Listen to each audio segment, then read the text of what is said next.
ગુજરાતી ભાષામાં સે તાજા સમાચાર દૈનિક અપડેટ્સ હાલની ઘટનાઓ હમણાં જ સબસ્ક્રાઇબ કરો અને નવા સમાચાર પામો।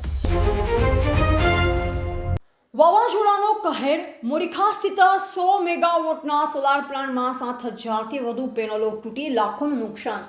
બનાસકાંઠાના વાવથરા જિલ્લામાં ગઈકાલ મોડી રાત્રે આવેલા ચક્રવાતી વાવાઝોડાએ ભારે તબાહી મચાવી હતી। ખાસ કરી મોરીખા ગામ સ્થિત બ્લુ પાઇન એનર્જી કંપનીના 100 મેગાવોટ ક્ષમતાવાળા સોલાર પ્લાન્ટને ભારે નુકસાન પહોંચ્યું હોવાનું સામે આવ્યું છે।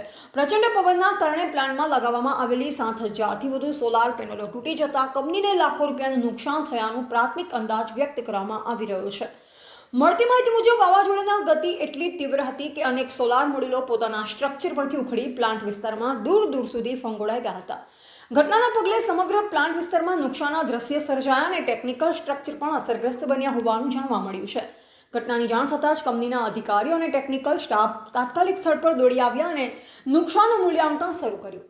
કંપનીના પ્રાથમિક અંદાજ મુજબ લાખો રૂપિયાનું આર્થિક નુકસાન થયું હોવાનું સામે આવ્યું છે। સાથે જ સોલાર ઉર્જા ઉત્પાદન પર પણ સીધી અસર પડી હોવાનું જાણવા મળ્યું છે। સદનસીબે આ સમગ્ર ઘટનામાં કોઈ જાનહાનિ થઈ નથી।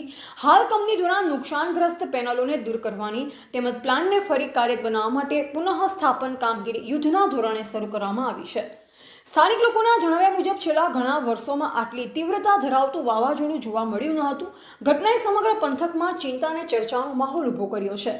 એવા રણાભાઈ પારેગી, વાવથરા। ગુજરાતી ભાષામાં સે તાજા સમાચાર દૈનિક અપડેટ્સ હાલની ઘટનાઓ હમણાં જ સબસ્ક્રાઇબ કરો અને નવા સમાચાર પામો।